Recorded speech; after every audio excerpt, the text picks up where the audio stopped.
Me llamo Renata, y esta es la historia de cómo la frase está siendo racista con mi cultura, dicha por mi propio esposo, no solo destruyó nuestro matrimonio, sino que le dio a él y a su madre una lección que jamás olvidarán. Todo empezó, o más bien, todo explotó, por un vaso de agua. Pero la verdad es que el vaso ya llevaba años llenándose, gota a gota, con desprecios, humillaciones y sonrisas falsas. Y yo, por amor, o quizás por una tonta esperanza, dejé que se llenara hasta el borde, ignorando la inundación que inevitablemente se avecinaba. Tengo 31 años, o al menos los tenía cuando mi mundo se partió en dos, dejando grietas tan profundas que supe que nunca volverían a cerrarse. Mi esposo, Damián, 33. Llevábamos casados 7 años, un tiempo en el que habíamos construido una vida que, desde fuera, parecía una postal de la felicidad suburbana. Teníamos una casa bonita con un pequeño jardín, de esas que huelen a césped recién cortado los sábados por la mañana. Teníamos 2 hijos que eran mi universo entero, el sol y la luna de mis días, Lucía, una pequeña de 3 años con la energía de un huracán y una curiosidad que no conocía límites, y Gael, mi bebé de 6 meses. Un solecito de mejillas regordetas que apenas empezaba a descubrir el mundo a través de sus ojos grandes y asombrados. Mi vida profesional se había adaptado a mi vida personal. Trabajaba como diseñadora gráfica freelance desde casa, un caos bendito de plazos de entrega, pañales y risas infantiles que me permitía estar con ellos, no perderme ni un solo hito, ni una sola sonrisa. Damián era ingeniero, un hombre bueno, trabajador, o eso me repetía a mí misma como un mantra cada vez que su lealtad flaqueaba. Era un hombre inteligente y, en nuestros momentos a solas, increíblemente divertido. Pero era también un hombre que, sin que yo me diera cuenta del todo, vivía bajo la sombra opresiva y perpetua de su madre. Y luego estaba ella. Bárbara. Mi suegra. El epicentro de todo. La reina madre en su castillo inexpugnable. Nuestra rutina sagrada, o más bien, nuestra condena semanal, eran las cenas de los domingos en su casa. Era una de esas tradiciones familiares no escritas, forjadas en acero, que nadie se atrevía a romper por miedo a desatar una guerra fría de miradas de reproche y silencios castigadores. La casa de Bárbara era como un museo de sí misma, las paredes del salón estaban llenas de fotos enmarcadas de sus hijos, pero especialmente de Damián. Damián en su graduación, Damián en su primer día de trabajo, Damián sosteniendo un trofeo de fútbol de la secundaria. Él era su rey, su tesoro, su obra maestra. Los muebles, oscuros y pesados, estaban siempre impecables. El orden era tan asfixiante que temías mover un cojín de su sitio. Y siempre, siempre, flotaba en el aire un olor a suavizante de telas y a un guiso que llevaba cocinándose a fuego lento desde el mediodía. Un aroma que al principio me pareció acogedor y que con el tiempo aprendí a asociar con una jaqueca inminente. Desde el momento en que cruzábamos el umbral, la atmósfera cambiaba. Damián se transformaba. El hombre seguro y resuelto con el que me casé se convertía en una versión más joven y sumisa de sí mismo.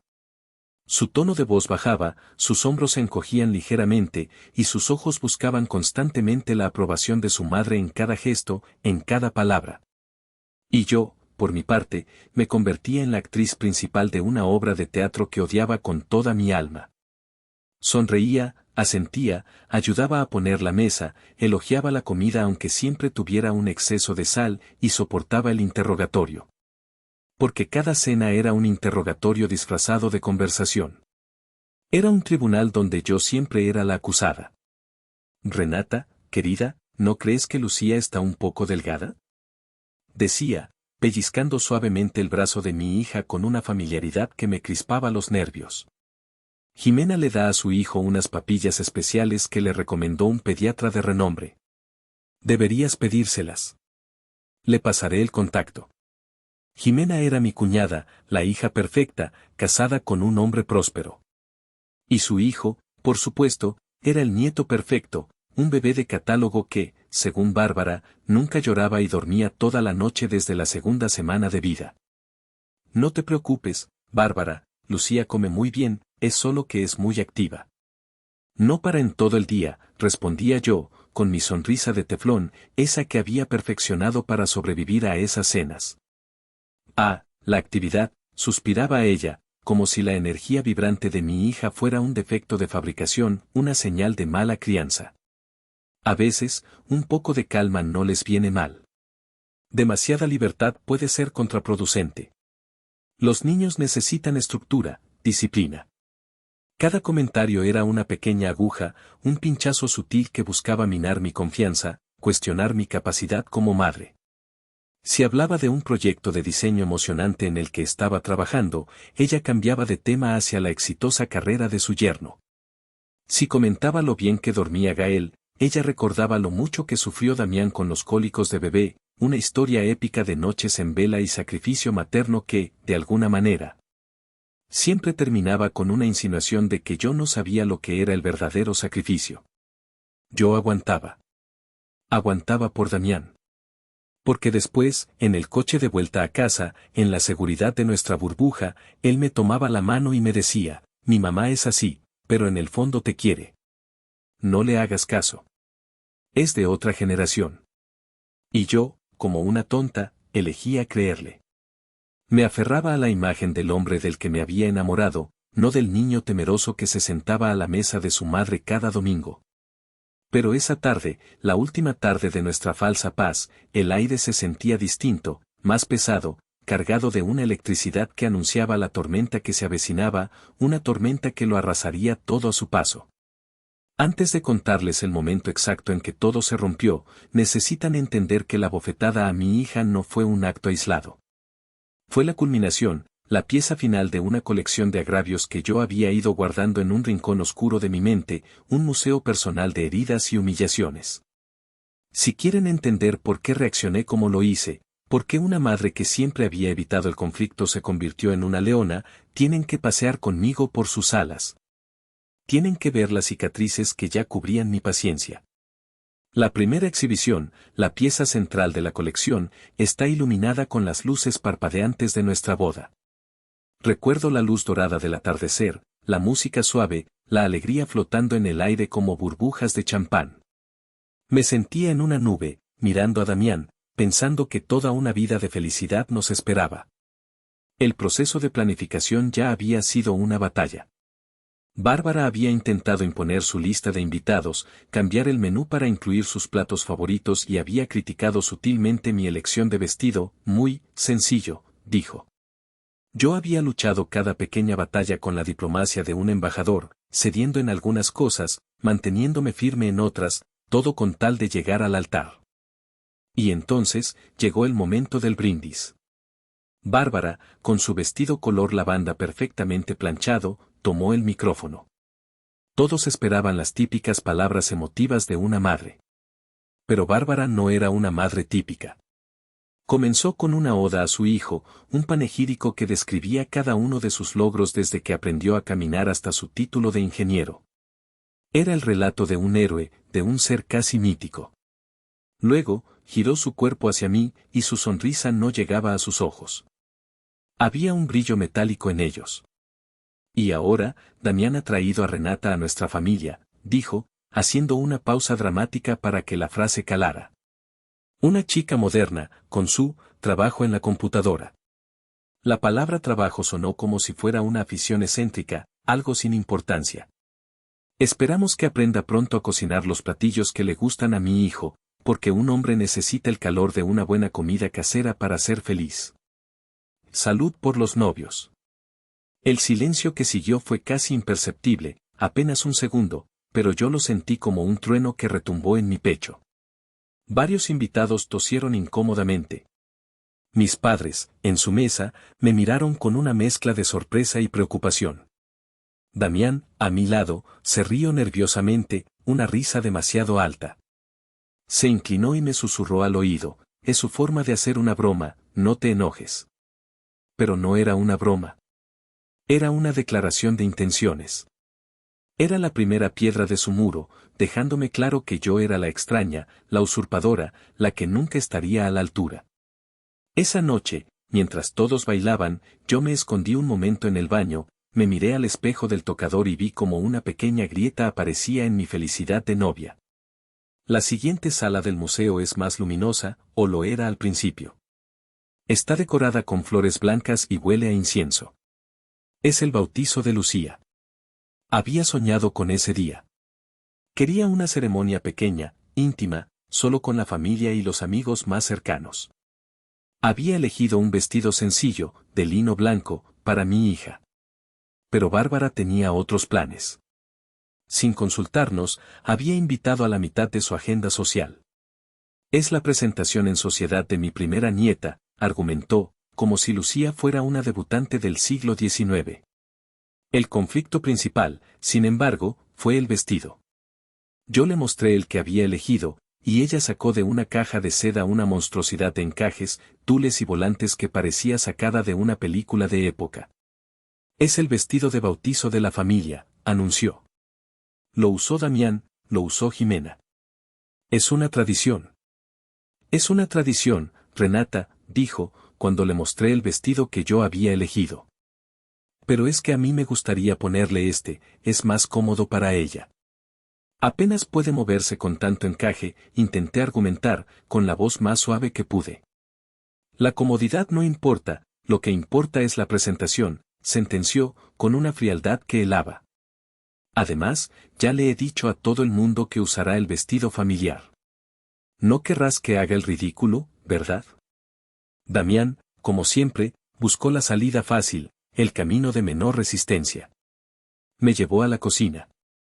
Por favor, mi amor, es solo un vestido. Significa mucho para mi mamá. Hazlo por ella, se ilusiona mucho. Pero no era solo un vestido. Era mi hija. Era mi derecho como madre a tomar una simple decisión sobre su ropa. La discusión subió de tono.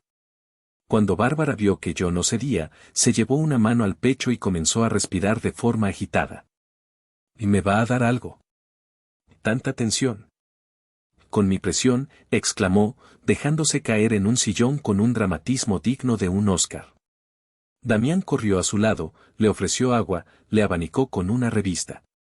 Me miró con ojos suplicantes, casi con reproche. ¿Ves lo que provocas? Solo quiere lo mejor para su nieta. Me sentí acorralada, manipulada, exhausta. Cedí. Lucía llevó el vestido pomposo. En las fotos de ese día, parece una muñeca incómoda, con el ceño fruncido. Y yo, a su lado, tengo una sonrisa tan tensa que parece que se va a romper en cualquier momento. Bárbara, en cambio, luce radiante, la matriarca victoriosa, sosteniendo a su nieta. Ese día aprendí que para mi suegra, la familia no era un equipo, era un reino, y ella era la única reina con derecho a dictar las leyes. Y la última pieza de la colección, antes del gran final, es más reciente. Su marco está teñido de la vulnerabilidad y el agotamiento del posparto. El nacimiento de Gael. Mi recuperación fue complicada. Estaba agotada, hormonal, sintiéndome como una extraña en mi propio cuerpo. Bárbara venía de visita casi todos los días, no para ayudar, sino para inspeccionar y juzgar. Sostenía a Gael en sus brazos y comenzaba la letanía de comparaciones. ¡Ay, qué pequeño es! El hijo de Jimena a esta edad ya pesaba casi 1 kilo más, decía, con falsa preocupación. ¿Estás segura de que tiene suficiente leche? A lo mejor no es de buena calidad. Deberías darle fórmula, para complementar. Una tarde, llegó con 2 bolsas de una tienda departamental muy cara. Una, enorme, era para Jimena. Le compré el nuevo monitor de respiración que salió, una maravilla tecnológica. Y un esterilizador de biberones ultrasónico, anunció orgullosa. Luego me tendió una bolsa mucho más pequeña, casi como una ocurrencia tardía. Dentro, había un conjunto de ropa de bebé, claramente usada. La tela estaba desgastada por los lavados y tenía una pequeña mancha amarillenta cerca del cuello que no se había ido. Esto era de Damián cuando era bebé, dijo con una sonrisa que no ocultaba su condescendencia. Tiene un gran valor sentimental. Quería que Gael tuviera algo de su padre. El gesto, que podría haber sido tierno viniendo de otra persona, en sus manos se sentía como un insulto calculado. Era una forma de decirme, tu hijo, el hijo de la usurpadora, merece las obras de mi hijo, mientras que mi otro nieto, el de mi verdadera hija, merece lo mejor y más nuevo. Damián, por supuesto, lo vio como un acto de amor inconmensurable. «¡Qué detalle tan bonito de mi mamá!», dijo con genuina emoción mientras yo sostenía la ropa vieja, sintiendo cómo se me formaba un nudo de rabia y tristeza en la garganta. Ese fue el día en que dejé de intentar entenderla, de buscar una explicación lógica a su comportamiento. Comprendí que no había lógica, solo una necesidad inagotable de control y de hacerme sentir inferior. Dejé de luchar abiertamente. Me convertí en una experta en el arte de la evasión, de las respuestas cortas, de las sonrisas vacías. Creí que esa era la única forma de sobrevivir, de proteger mi pequeño núcleo familiar. Me equivoqué. La paz que se compra con la propia dignidad nunca dura. Es solo una tregua. Y mi museo de heridas estaba a punto de recibir su obra maestra, la que haría que todo el edificio se derrumbara. Aquel domingo empezó como cualquier otro. El sol de la tarde entraba por las ventanas de la casa de Bárbara, iluminando las motas de polvo que bailaban en el aire, visibles solo para mí. El olor del estofado, el mismo de cada semana, impregnaba cada rincón. Afuera, el ruido de los coches y el murmullo lejano de la ciudad. Adentro, el sonido de las risas forzadas y el tintineo de los cubiertos contra los platos de porcelana. Damián estaba en su salsa, contando una anécdota de la oficina que ya le había escuchado 2 veces. Su padre, un hombre callado cuya personalidad había sido lijada hasta casi desaparecer por el carácter de su esposa, asentía de vez en cuando, con la mirada perdida en su plato. Jimena y su esposo hablaban de sus planes de remodelar la cocina, mencionando marcas de electrodomésticos y tipos de mármol que yo ni siquiera sabía que existían. Y Bárbara, desde la cabecera de la mesa, orquestaba todo. Repartía comentarios y sonrisas como una reina en su corte, dirigiendo la conversación, asegurándose de que ella siempre fuera el centro. Yo intentaba participar, pero mis palabras se sentían huecas, como si vinieran de muy lejos. Mi atención estaba dividida. Una parte de mí seguía los hilos de la conversación de los adultos, asintiendo en los momentos adecuados. La otra, la más grande, estaba con Lucía. Mi hija había creado su propio universo en una esquina de la alfombra de la sala. Había traído sus bloques de madera de colores y estaba levantando una torre altísima, con una concentración tan intensa que solo un niño de 3 años puede tener. Su pequeña lengua asomaba por la comisura de sus labios mientras colocaba cada pieza con un cuidado de arquitecta. Cada vez que añadía un piso nuevo, soltaba un gritito de triunfo que solo yo parecía escuchar. Gael dormía plácidamente en su portabebé a mi lado, ajeno a la tensión que yo sentía acumularse en la nuca como una carga eléctrica. «Esa torre se va a caer», dijo Bárbara de repente. Su voz tenía un filo que cortó el ambiente, interrumpiendo a Damián a mitad de una frase. Todos la miraron.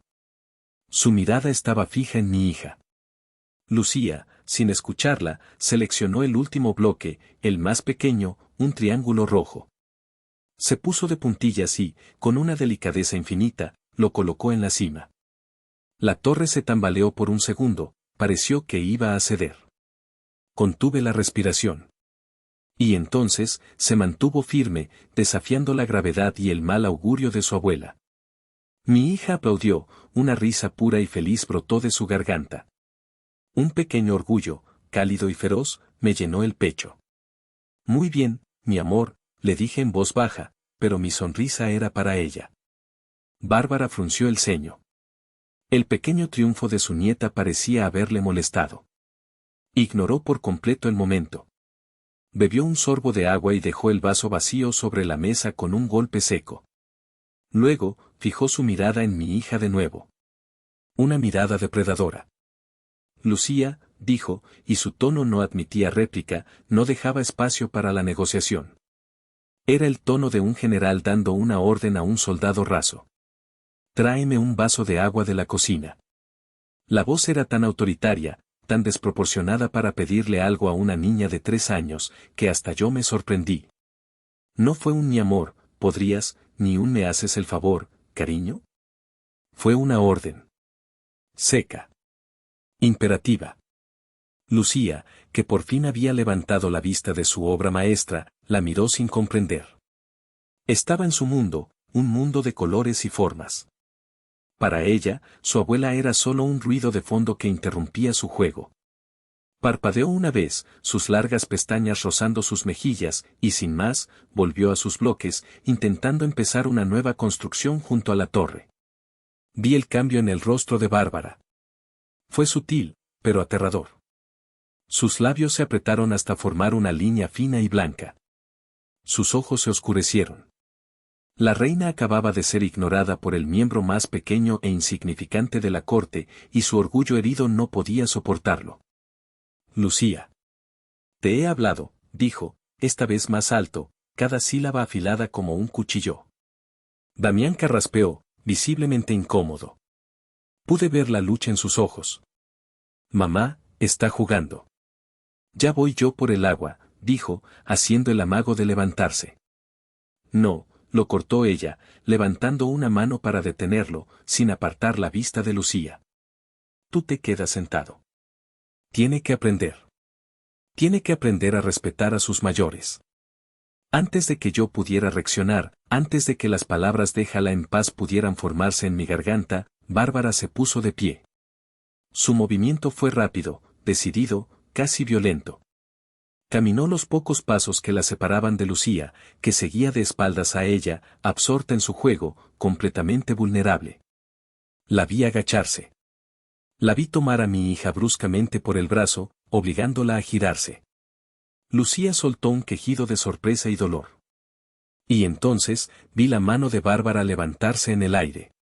El sonido resonó en la habitación, seco, horrible. Un plaf, que pareció detener el tiempo, absorber todo el oxígeno del aire. La cabeza de mi hija se giró por la fuerza del impacto. Se quedó quieta por un instante, con los ojos muy abiertos, una expresión de pura incredulidad en su rostro, procesando el dolor y la humillación.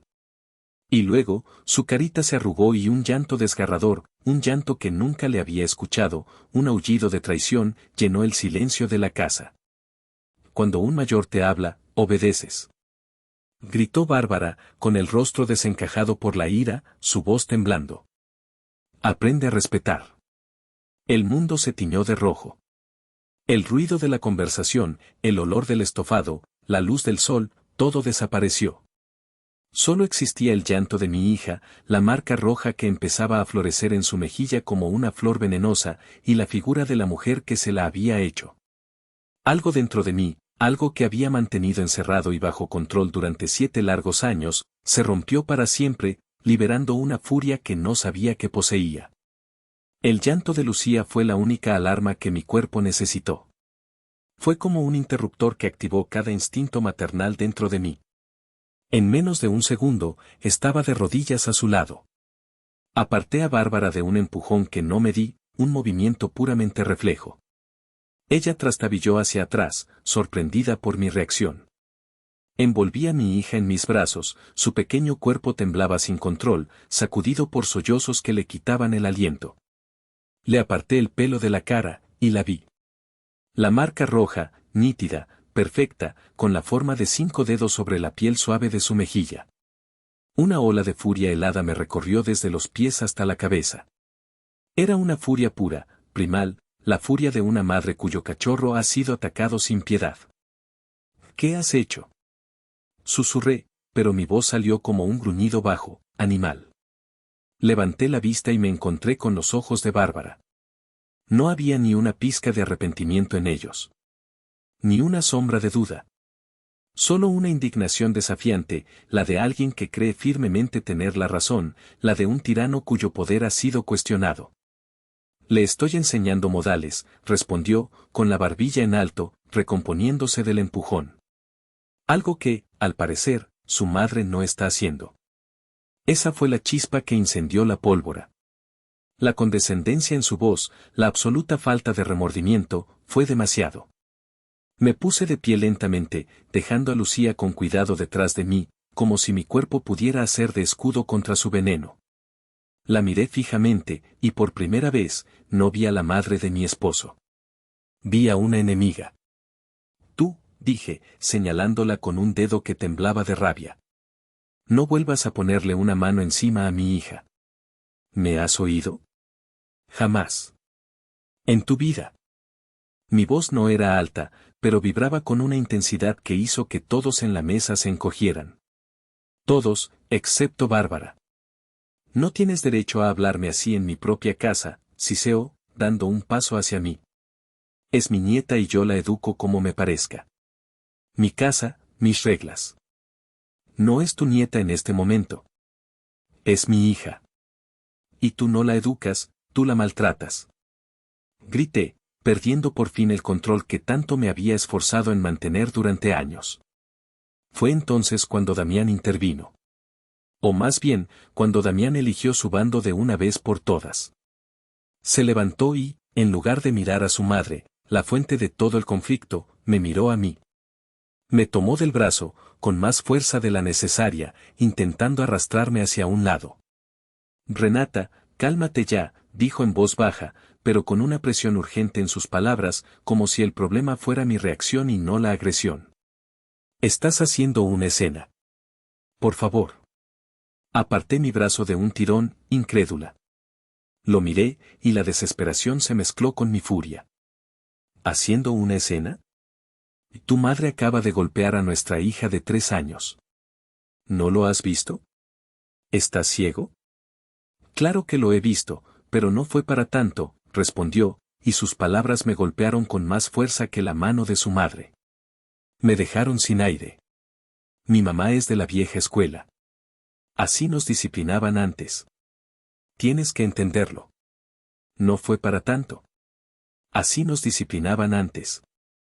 Cada palabra era una palada de tierra sobre el ataúd de la confianza que le tenía. Cada sílaba era una traición. Lo miré, buscando desesperadamente un atisbo de complicidad, una señal de que el hombre que amaba, mi compañero, mi equipo, seguía ahí, debajo de esa capa de cobardía y sumisión filial. No encontré nada. Solo al hijo de Bárbara. No me importa cómo te disciplinaran a ti, Damián. No me importa si te parece normal. A nuestra hija no se le toca. Esto no es disciplina, es abuso. Y si no puedes ver la diferencia, entonces el problema es más grave de lo que pensaba. Y entonces, pronunció la frase. La frase que se quemaría en mi memoria para siempre. La frase que lo cambió todo, que redefinió nuestro pasado y sentenció nuestro futuro. Me miró con una mezcla de frustración y superioridad moral, como si yo fuera una extranjera ignorante que no entendía las complejidades de su sagrado linaje. No es abuso, es nuestra cultura. Exclamó, subiendo la voz, su rostro enrojecido. Deja de ser tan sensible y racista con mi propia cultura. Racista. La palabra flotó en el aire, absurda, monstruosa, grotesca. Racista. Por no querer que golpearan a mi hija. La lógica se retorció y murió en ese instante. El suelo desapareció bajo mis pies. Lo miré a los ojos y ya no vi a mi esposo. Vi a un extraño. Un extraño que, para defender a su madre, era capaz de usar el arma más retorcida y dolorosa contra mí. Acababa de convertir la violencia contra su propia hija en una cuestión de identidad cultural, y a mí, la protectora, en la intolerante. Sentí un frío glacial extendiéndose por mi pecho, un frío que congeló las lágrimas y apagó la furia. En su lugar, quedó una claridad terrible, una certeza absoluta y desoladora. Estaba sola. Completamente sola. Mis hijos y yo estábamos solos en esta familia. No dije nada más. No había nada que decir. Las palabras ya no servían. Me agaché, tomé a Lucía en brazos, que seguía sollozando contra mi hombro, buscando un refugio que yo ya no estaba segura de poder ofrecerle. Con la otra mano, saqué a Gael de su portabebé, que se había despertado con los gritos y me miraba con ojos asustados. Sin mirar a nadie más, caminé hacia la puerta, mi único objetivo era escapar de esa casa envenenada. ¿A dónde vas?, preguntó Damián, su voz teñida por un pánico tardío, como si de repente se diera cuenta de la magnitud de lo que había pasado. A casa, dije, sin girarme. A un lugar seguro. Lejos de tu cultura. Renata, no seas dramática. Vuelve aquí y habla con mi madre. Arréglalo. Abrí la puerta. El aire fresco de la calle me golpeó la cara, y fue como despertar de una pesadilla. Se acabaron las conversaciones, Damián, dije, y mi voz sonó extraña, lejana, como si perteneciera a otra persona, una mujer que acababa de nacer de las cenizas de la que yo era antes. Se acabó todo. Y salí de esa casa, sabiendo, con una certeza que me helaba los huesos, que nunca volvería a ser la misma. La mujer que había entrado esa tarde, dispuesta a sonreír y aguantar, se había quedado muerta en el suelo de esa sala, justo al lado de una torre de bloques de colores derribada. Los días que siguieron fueron un infierno silencioso, una guerra de trincheras dentro de mi propia casa. Damián volvió esa noche, horas después. No entró pidiendo perdón, sino exigiendo una explicación, como si la víctima de todo aquello fuera él. «Has humillado a mi madre», fue lo primero que dijo al entrar por la puerta. Su voz era un témpano de hielo. «Tu madre golpeó a nuestra hija», respondí, sin levantar la vista del suelo que estaba fregando por tercera vez, en un intento inútil de limpiar la suciedad que sentía por dentro, una suciedad que no se iba con agua y jabón. «Estás exagerando. Y ahora toda la familia está hablando de esto». Mi teléfono no para de sonar. Y vaya que sí estaban hablando. Mi propio teléfono se convirtió en un arma de tortura psicológica. Mensajes, llamadas perdidas, notificaciones que zumbaban sin cesar como un enjambre de avispas. No eran mensajes de apoyo. Eran sentencias de un tribunal que ya me había declarado culpable. El primer mensaje fue de Jimena, mi cuñada. «Renata, no puedo creer la escena que montaste. Mi mamá está destrozada. Tiene la presión por las nubes gracias a ti. Deberías llamarla y pedirle perdón». ¿Perdón? Yo. La lógica era tan retorcida que me mareaba. La ironía era tan amarga que me quemaba la garganta. Le respondí con un simple: «Tu madre le pegó a Lucía». Su respuesta fue instantánea, un misil teledirigido: «Lucía es una niña malcriada que necesita límites». Mi mamá solo intentaba ayudar. «A veces eres demasiado blanda con ella». Luego vinieron los tíos, los primos, incluso una tía abuela que apenas recordaba. Todos repetían el mismo guión, como si lo hubieran ensayado en un chat grupal. Bárbara había hecho su trabajo a la perfección. Había llamado a cada miembro de la familia, llorando, contando su versión distorsionada de los hechos: la nuera histérica y agresiva, la abuela preocupada y víctima, la niña consentida que necesitaba una mano firme. Omitió, por supuesto, el pequeño detalle de la bofetada. Para el resto del clan, yo era la villana que había atacado a la venerable matriarca sin provocación alguna. Me sentí atrapada en una tela de araña de mentiras, y cada movimiento que hacía para liberarme solo me enredaba más. Cada intento de defenderme, de explicar mi versión, era inútil.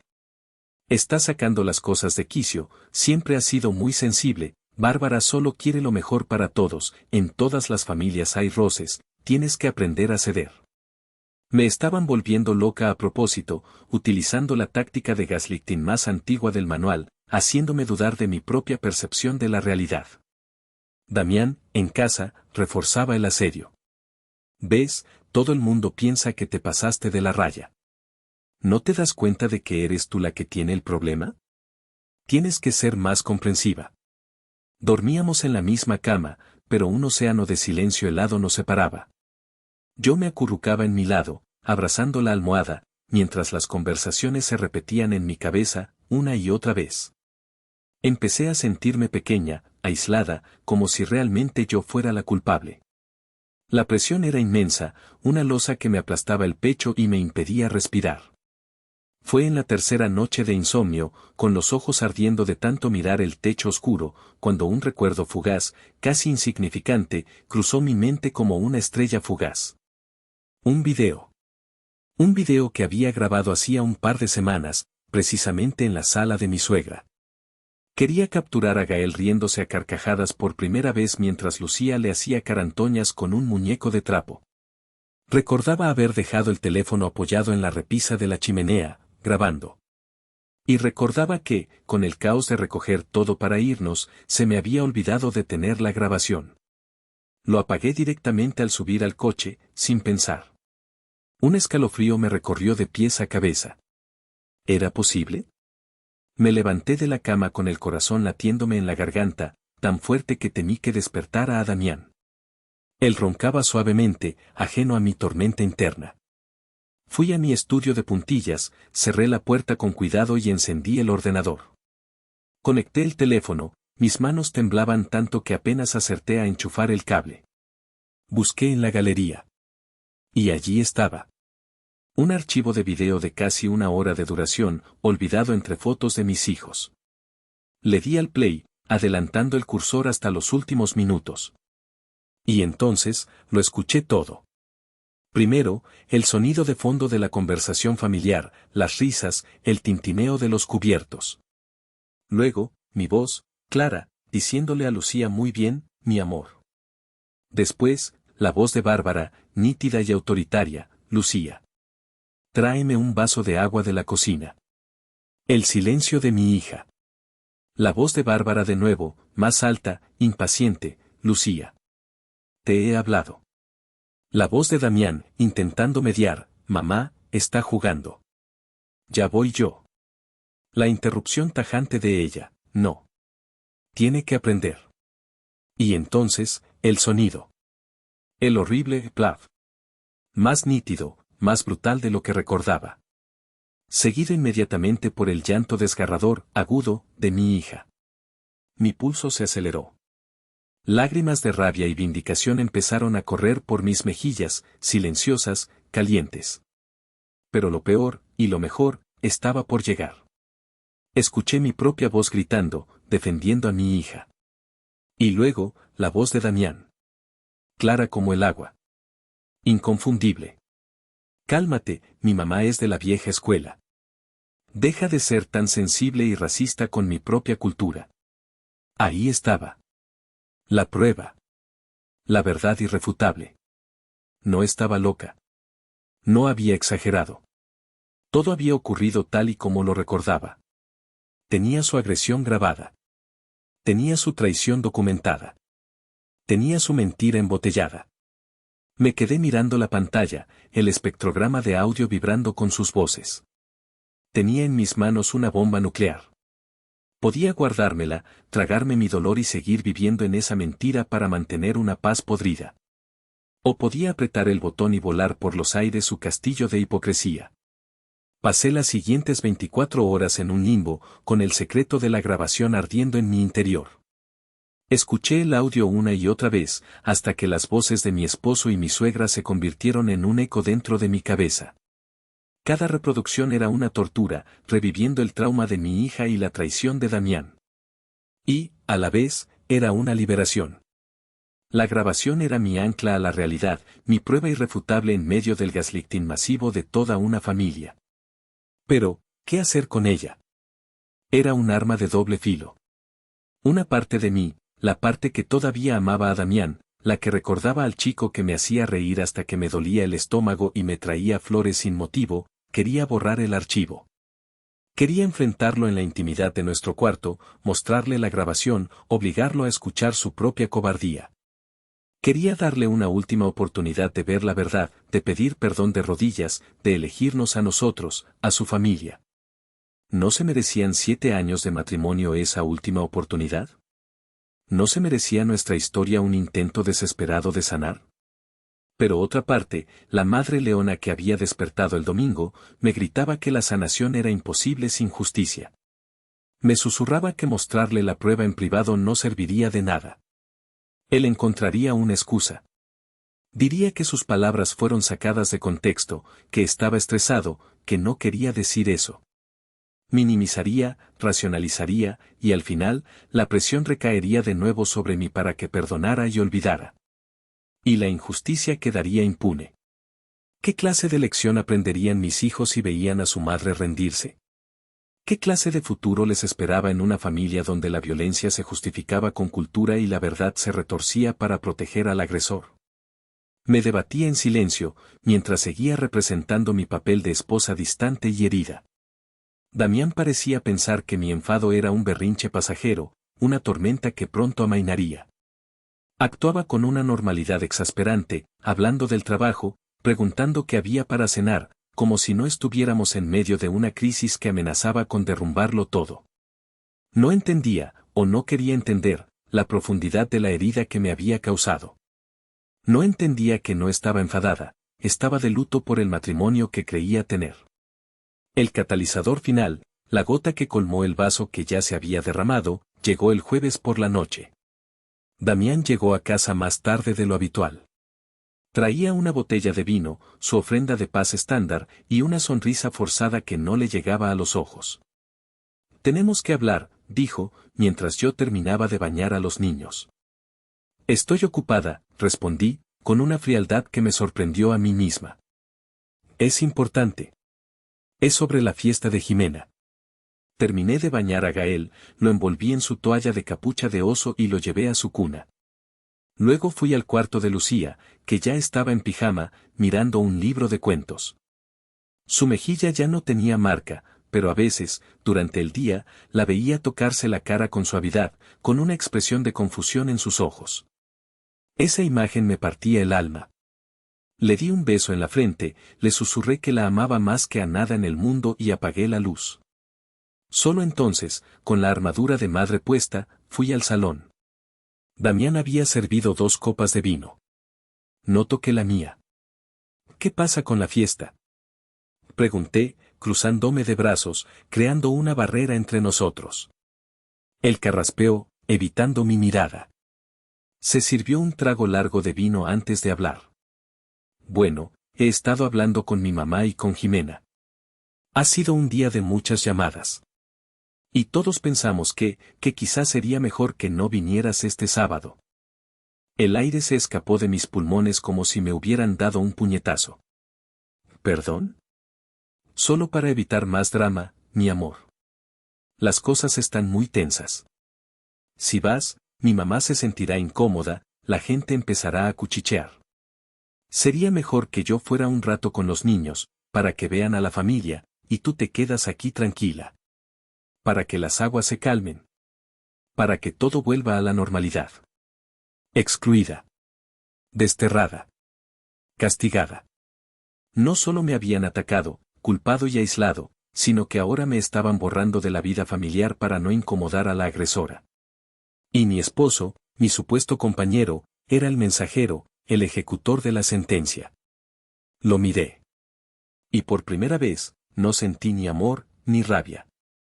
Sentí una lástima profunda. Lástima por su debilidad, por su ceguera voluntaria, por su incapacidad para ser un hombre. «¿Tú estás de acuerdo con esto?», le pregunté, y mi voz sonó peligrosamente calmada. Él se encogió de hombros, un gesto de impotencia que me revolvió el estómago. «Creo que es lo más sensato por ahora. Es solo una fiesta, Renata. No hagas una montaña de un grano de arena. No hagas una montaña de un grano de arena». Ese fue su último error. Su última traición. En ese momento, toda mi duda se desvaneció como la niebla al amanecer. La decisión se tomó sola, con una claridad absoluta. Ya no había nada que salvar. Solo quedaba luchar por la verdad. Asentí lentamente, mi rostro una máscara de serenidad. «Tienes razón. Es lo más sensato». Vi un destello de alivio en sus ojos. Pobre iluso. Pensó que había ganado, que yo había cedido una vez más. «Gracias por entender, mi vida», dijo, acercándose para abrazarme, para sellar su victoria. Lo esquivé con un movimiento sutil. «No te preocupes. No iré a la fiesta». Esa noche, cuando él se durmió, su respiración profunda llenando el silencio de la traición, volví a mi estudio. El corazón me latía con una determinación de acero. Copié el archivo de audio en una memoria USB. Y luego, busqué un número de teléfono en mi agenda. Un número que no había marcado en años.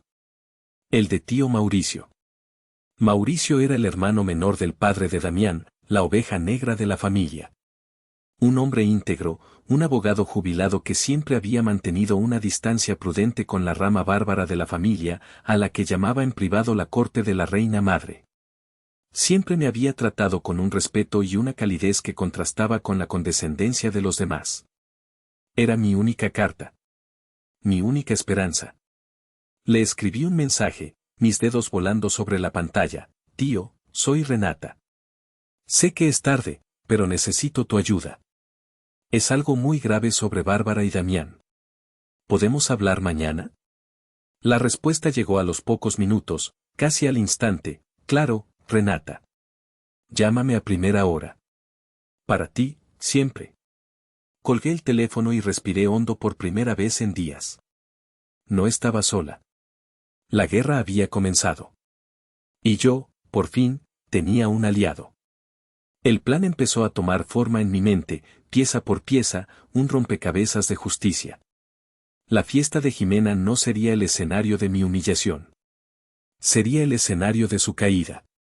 Si esta historia está resonando contigo, si alguna vez te has sentido silenciado o tratado injustamente, por favor, dale un like a este video y suscríbete al canal para no perderte el desenlace. Y déjame un comentario diciéndome desde qué ciudad me estás escuchando. Cada comentario, cada like, ayuda a que esta historia llegue a más personas que necesitan saber que no están solas. Muchas gracias por tu apoyo.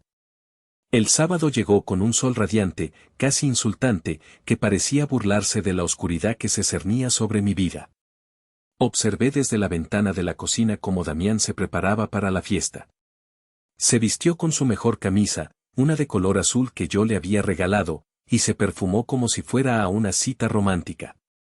Vistió a los niños con los conjuntos que yo, deliberadamente y con una punzada de dolor, había dejado sobre la cama. Lucía, ajena a la guerra de los adultos, estaba emocionada por ir a una fiesta a jugar con sus primos.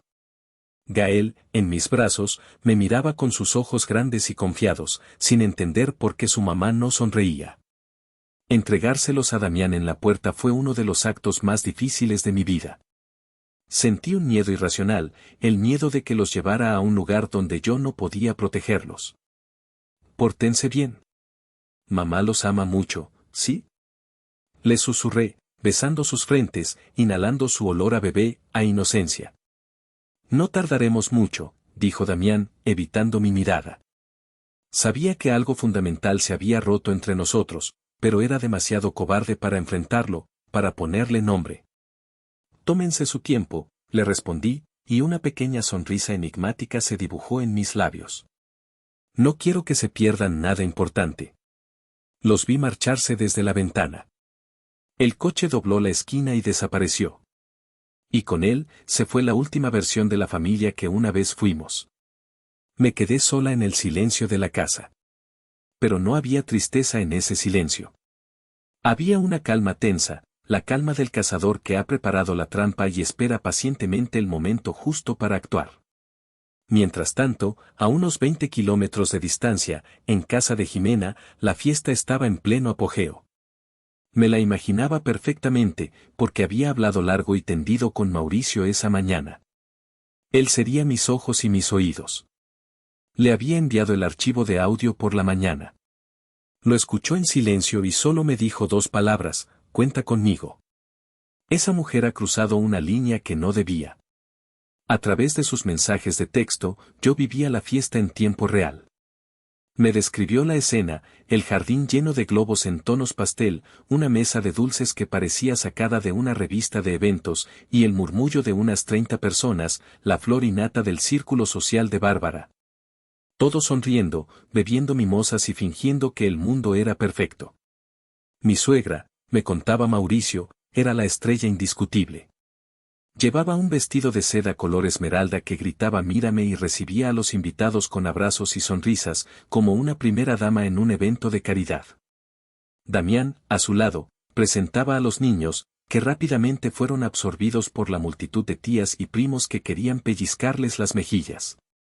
Mauricio, con su habilidad de abogado para observar sin ser visto, me contaba que Bárbara no perdía oportunidad para interpretar su papel de víctima. Pobre Bárbara, qué mal trago ha pasado.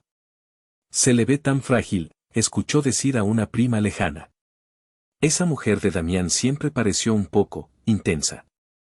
Muy suya, comentaba otra mientras cogía un canapé. Mi suegra, con una actuación magistral, suspiraba y decía cosas como, solo espero que recapacite, por el bien de mis nietos. La familia es lo primero, y mi corazón siempre estará abierto. La hipocresía era tan densa que se podía cortar con un cuchillo. Allí estaban todos, celebrando una nueva vida, mientras pisoteaban la mía sin el menor remordimiento, susurrando a mis espaldas, juzgándome sin conocer la verdad. Mauricio se mantuvo al margen, observando, con un vaso de agua mineral en la mano. Era un hombre imponente, de pelo canoso y mirada penetrante. Su sola presencia, silenciosa y juzgadora, parecía poner nerviosos a algunos, incluido a Damián, que lo evitaba. Me envió una foto disimulada. Bárbara sostenía en brazos al bebé de Jimena, sonriendo a la cámara, la imagen perfecta de una abuela amorosa. La misma mujer que, hacía menos de una semana, había abofeteado a mi hija por no traerle un vaso de agua. La bilis me subió por la garganta. La injusticia era una herida física. ¿Estás lista?, me escribió Mauricio. El mensaje vibró sobre la mesa de la cocina. Mi corazón martilleaba contra mis costillas. Mis manos sudaban. Estoy lista, le respondí. Bien. Voy a esperar el momento oportuno. El brindis. Siempre hace un brindis para ser el centro de atención. Es su momento estelar. Y así fue. Una hora más tarde, cuando el sol comenzaba a bajar, Jimena hizo sonar una copa con una cucharilla para pedir la atención de todos. Disculpen un momento. Mi mamá quiere decir unas palabras, anunció con una sonrisa orgullosa. Bárbara se puso en el centro del jardín, junto a la mesa del pastel. Damián se colocó a su lado, como un fiel escudero, sonriendo con una devoción que me revolvió el estómago. El silencio se hizo. Mi suegra carraspeó, se ajustó su ostentoso collar de perlas y levantó su copa de champán. Queridos amigos, querida familia, comenzó, con la voz embargada de una falsa emoción. Hoy celebramos la vida, la llegada de un nuevo angelito a nuestro clan. Y en momentos como este, recordamos lo que de verdad importa, los valores, las raíces, la unión. Hizo una pausa, mirando a su alrededor con aire de matriarca sabia, asegurándose de tener la atención de todos. A veces, el camino de la familia es difícil. A veces, hay que tomar decisiones duras por el bien de los que amamos. Hay que enseñar, con firmeza pero con amor, la importancia del respeto. Porque un niño que no respeta a sus mayores, es un árbol que crece torcido.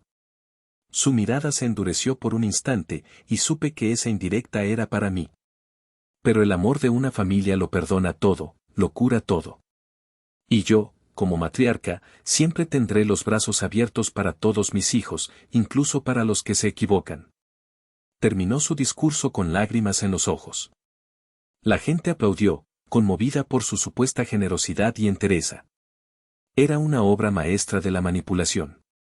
Se había pintado a sí misma como una santa sacrificada, y a mí, indirectamente, como la rama rebelde y descarriada que necesitaba ser perdonada. Damián la abrazó, visiblemente emocionado, susurrándole algo al oído. Ese era el momento. La cumbre de su hipocresía era el lugar perfecto desde donde empujarla al vacío. Ya, escribí en el teléfono. La respuesta de Mauricio fue inmediata. Allá vamos. Justo cuando los aplausos comenzaban a apagarse y la gente levantaba sus copas para brindar por la gran mujer que era Bárbara, una voz grave y tranquila cortó el aire, con la autoridad de un juez dictando sentencia. Hermosas palabras, Bárbara. Realmente conmovedoras. Todos se giraron. Mauricio estaba de pie, cerca del equipo de música que habían instalado en el jardín. Sostenía su propio teléfono en la mano, y su expresión era tan seria que la sonrisa se congeló en los labios de todos. Bárbara lo miró, desconcertada, como si un actor secundario se hubiera salido del guión. ¿Mauricio? ¿Quieres añadir algo al brindis? Sí, de hecho, respondió él, caminando lentamente hacia el centro, cada paso medido, atrayendo todas las miradas. Me ha inspirado tu discurso sobre la disciplina con amor y el respeto. Y creo que todos aquí merecen escuchar un ejemplo práctico, de primera mano, de cómo se aplican esos valores en nuestra familia. Un murmullo de confusión recorrió a los invitados. Damián miró a su tío con el ceño fruncido, una mezcla de irritación y desconcierto en su rostro.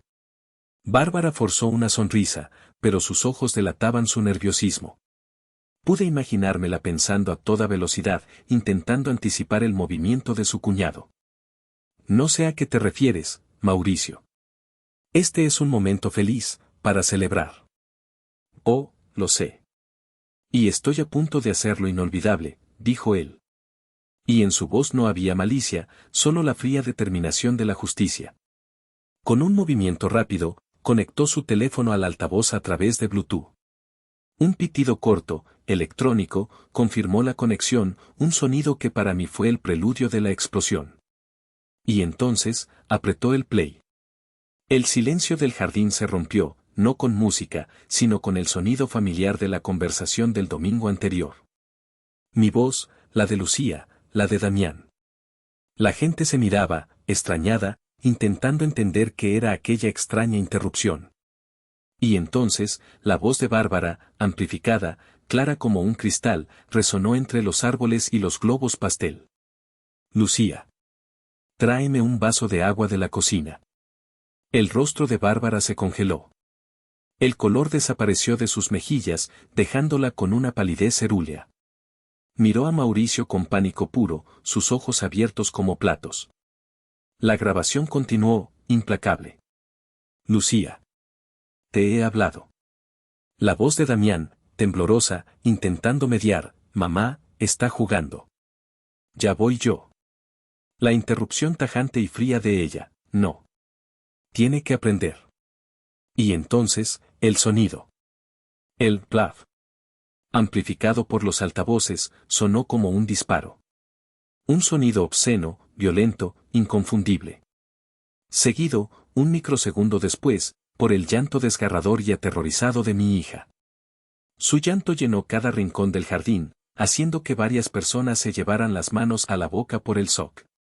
Vi, en mi mente, la cara de mi Lucía, su sorpresa, su dolor. La voz de Bárbara, gritando, desencajada, cuando un mayor te habla, obedeces. Aprende a respetar. Si una bomba hubiera caído en medio de la fiesta, el efecto no habría sido más devastador. El silencio era total, absoluto. Nadie respiraba. Las sonrisas se habían borrado de todos los rostros, reemplazadas por expresiones de horror, incredulidad y asco. Bárbara estaba petrificada, con la copa de champán temblando en su mano. Intentó hablar, balbucear que era un montaje, una mentira. Eso no es, comenzó, pero su voz se quebró. Porque la grabación aún no había terminado. Faltaba la traca final. Mi propia voz, llena de una rabia que ahora todos podían entender, se escuchó, tú no la educas. Tú la maltratas. Y luego, la estocada final. La prueba irrefutable de la traición. La voz de mi esposo, Damián, no defendiendo a su hija, sino a su madre. Suplicando, justificando lo injustificable. Cálmate, mi mamá es de la vieja escuela. No es abuso, es nuestra cultura. Deja de ser tan sensible y racista con mi propia cultura. Fin de la grabación. El silencio que siguió fue aún más pesado que el anterior. Todas las miradas, que antes estaban puestas con admiración en Bárbara, ahora se clavaban con desprecio en ella, y luego en Damián. Él estaba pálido como un fantasma, con la boca abierta, mirando el altavoz como si fuera una serpiente que acababa de morderle. Intentó dar un paso hacia Mauricio, quizás para detenerlo, pero ya era demasiado tarde. La verdad, cruda y brutal, había sido servida como plato principal en la fiesta. La primera en reaccionar fue una de las mejores amigas de Bárbara, una mujer que siempre me había mirado por encima del hombro.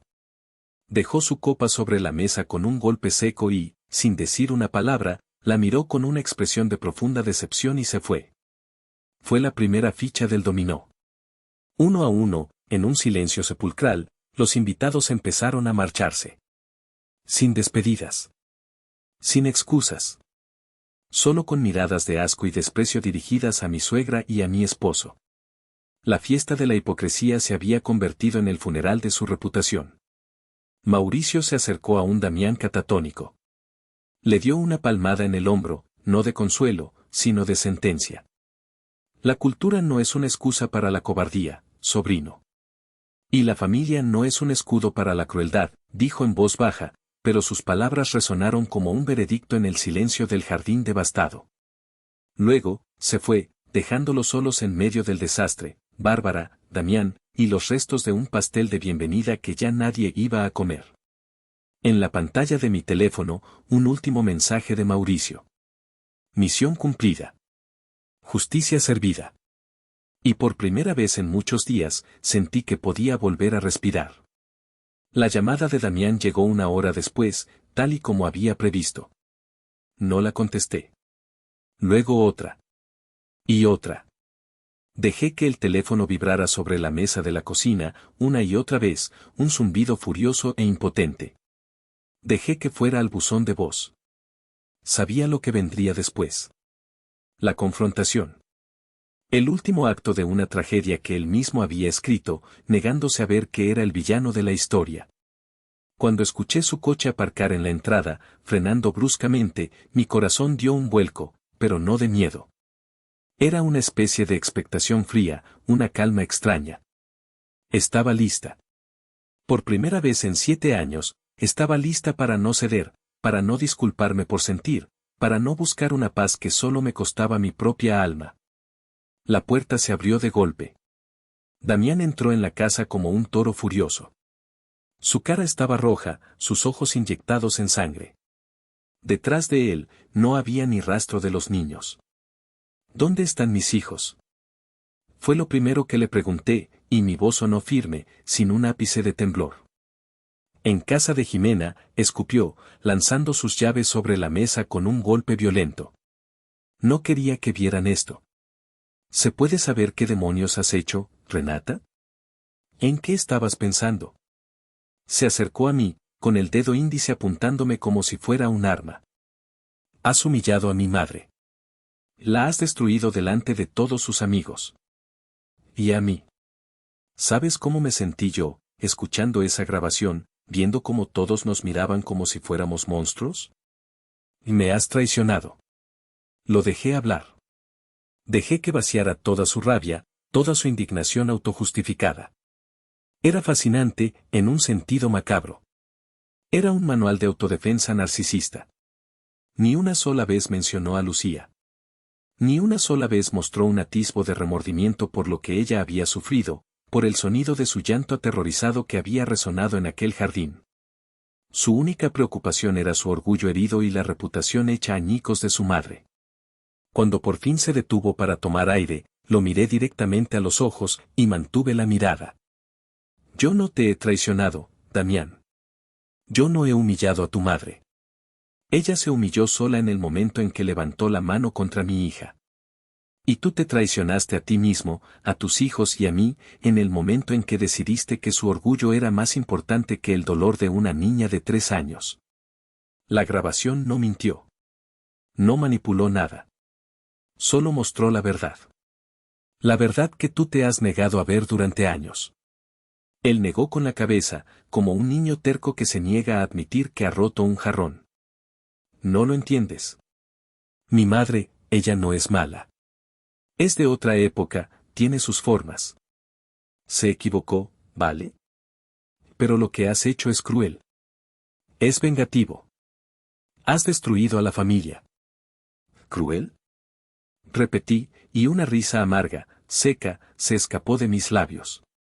¿Quieres hablar de crueldad, Damián? Hablemos de la crueldad de hacer sentir a tu esposa, durante 7 años, que no es lo suficientemente buena. Que sus opiniones no importan. Que su forma de criar es inadecuada. Hablemos de la crueldad de permitir que tu madre la insulte y la menosprecie una y otra vez, en su propia boda, en el bautizo de su hija, después de dar a luz. Hablemos de la crueldad de llamar racista a la madre de tus hijos por protegerlos de un golpe. Eso es crueldad, Damián. Lo que yo he hecho, se llama justicia. Es poner un espejo delante de vosotros para que, por una vez, veáis vuestro verdadero rostro. Se quedó sin palabras. La furia en su rostro fue reemplazada por una confusión casi infantil. Era como si su cerebro no pudiera computar una realidad en la que su madre no fuera la víctima, en la que él no fuera el hijo noble atrapado en medio. Su narrativa se había derrumbado. Me acerqué a él, y por primera vez, le hablé sin filtros, sin miedo a su reacción, sin medir mis palabras. Se acabó, Damián. Se acabó el teatro.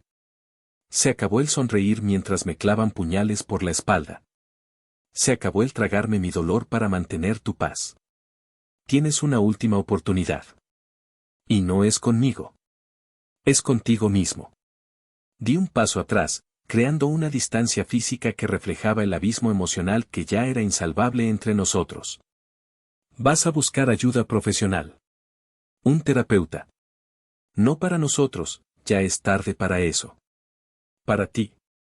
Para que entiendas por qué, a tus 33 años, sigues siendo un niño asustado incapaz de cortar el cordón umbilical. Para que entiendas que tu primera lealtad es con la familia que has creado, no con la que te crió. Vas a aprender a poner a tus hijos primero. Por encima de tu madre, por encima de tu orgullo, por encima de todo. Hice una pausa, dejando que el peso de mis palabras cayera sobre él como una sentencia, o la próxima vez que salgas por esa puerta, será para no volver. Se quedó mirándome, con la boca entreabierta. La arrogancia se había desvanecido, dejando al descubierto al hombre asustado y perdido que siempre había sido. Renata, no puedes hablar en serio. No puedes romper nuestra familia así. Yo no he roto nada. Estaba rota desde el principio. Solo he encendido la luz para que se vean las grietas, le respondí. Y nunca he hablado más en serio en toda mi vida. Tienes que elegir, Damián. La salud mental de tu familia o la tiranía de tu madre. A ellos o a ella. Ya no puedes tener las dos cosas. La elección es tuya. Los días que siguieron a mi ultimátum fueron extraños, suspendidos en un limbo de silencio y tensión. La casa, que siempre había estado llena del ruido de los niños y de nuestras conversaciones, ahora estaba sumida en un silencio denso, cargado de todo lo que no nos decíamos. Damián se movía por las habitaciones como un fantasma, una presencia física sin conexión emocional. Esperaba una explosión, más gritos, más acusaciones. Pero no hubo nada. Solo un silencio pesado, el silencio de alguien que ha perdido una guerra y no sabe cómo rendirse. Yo, por mi parte, sentía una calma que me sorprendía. Había soltado el timón de un barco que se hundía, y al hacerlo, en lugar de ahogarme, había aprendido a nadar. Me enfoqué en mis hijos con una devoción renovada. Jugábamos en el jardín, leíamos cuentos, construíamos fortalezas con cojines. Creé una burbuja de normalidad y amor para ellos, un refugio seguro contra la tormenta que rugía afuera. Trabajaba en mis proyectos con una claridad y una creatividad que no había tenido en años. Y por la noche, por primera vez en mucho tiempo, dormía profundamente, un sueño sin pesadillas ni ansiedades. Ya no había nada que temer. La peor tormenta ya había pasado, y yo seguía de pie. Esperé. Le di una semana. 7 días. Una semana para que mostrara un gesto, una señal. Para que cogiera el teléfono y pidiera cita con un terapeuta. Para que se sentara a mi lado en el sofá y me dijera, lo siento. Tenías razón. Ayúdame a arreglar esto. Para que mirara a Lucía a los ojos y le pidiera perdón por no haberla protegido, por haber invalidado su dolor. Pero la semana pasó, y Damián no hizo nada. Al contrario, lo vi hablando por teléfono en susurros con su madre, con su hermana. Su bando seguía siendo el mismo. Su lealtad seguía intacta. Comprendí que no estaba reflexionando. Estaba esperando. Esperando, como siempre, a que yo me calmara. A que el tiempo curara la herida por arte de magia y todo volviera a la sofocante normalidad de antes. No entendió que la normalidad se había roto para siempre. Que la Renata que él conocía, la que cedía y perdonaba, había muerto en el suelo de la sala de su madre. La confirmación final, la prueba definitiva de que no había esperanza, llegó el sábado siguiente, exactamente una semana después de la fiesta. Damián se vistió para salir. Se puso una chaqueta, cogió las llaves del coche. Voy a casa de mi madre, anunció, sin mirarme, con la vista fija en la puerta. De acuerdo, respondí, sin levantar la vista del libro que leía. Le voy a llevar a los niños un rato, añadió. Necesita verlos. Le hará bien. Dice que los echa mucho de menos. Lo miré, y en ese momento, supe que todo había terminado. No había aprendido nada. Su instinto seguía siendo el de correr a consolar a su madre, la agresora, usando a mis hijos como tiritas para su ego herido, como una ofrenda de paz. No, dije, con una calma absoluta. Cerré el libro y lo dejé sobre la mesa. Se giró, sorprendido por mi tono. ¿Cómo que no? Son sus nietos. Tiene derecho a verlos. No vas a llevar a mis hijos a casa de la mujer que los maltrata, para que ella se sienta mejor. No vas a usar a nuestros hijos como un puente para reconstruir tu relación con ella a costa de su bienestar. No va a volver a pasar. Se dio cuenta, por mi tono, de que esta vez no había negociación posible. Su rostro se descompuso. La desesperación reemplazó a la arrogancia. No puedes hacerme esto, Renata. Es mi madre. Y ellos son mis hijos, respondí, poniéndome de pie. Y mi trabajo es protegerlos. Incluso de su padre, si es necesario. Esa tarde, mientras él estaba fuera, visitando a su madre solo, hice lo que tenía que hacer. Llamé a mi abogada y le di luz verde. Y luego, con una sensación de tristeza profunda y una inmensa liberación a partes iguales, empecé a empacar sus cosas. Doblé sus camisas, las que yo misma había planchado tantas veces. Guardé sus libros, sus videojuegos, metí sus zapatos en cajas. Cada objeto era un recuerdo, un fantasma de la vida que habíamos intentado construir, un testimonio de nuestro fracaso. Cuando Damián volvió, encontró sus maletas perfectamente alineadas junto a la puerta de entrada. Sobre la maleta principal, había un sobre blanco. Dentro, estaban los papeles de la demanda de divorcio. Se quedó parado en el umbral, mirando las maletas, luego el sobre, luego a mí. El color desapareció de su rostro. Sus ojos se llenaron de una incredulidad que llegaba demasiado tarde. ¿Qué es esto?, susurró, su voz apenas un hilo. Es la elección que no quisiste tomar, le dije, mi voz suave pero firme, sin odio, solo con la certeza de lo inevitable. Así que la he tomado yo por ti. Por mí. Y sobre todo, por ellos. Y esa fue la última conversación que tuvimos como marido y mujer. Hoy, 2 años después, les escribo esta historia desde mi nuevo apartamento. Es más pequeño que nuestra antigua casa, pero está lleno de luz, de plantas y de risas. Las de Lucía, que ahora tiene 5 años y dibuja torres más altas que nunca, llenas de colores brillantes. Y las de Gael, que corretea por todas partes, llenando la casa de una energía inagotable.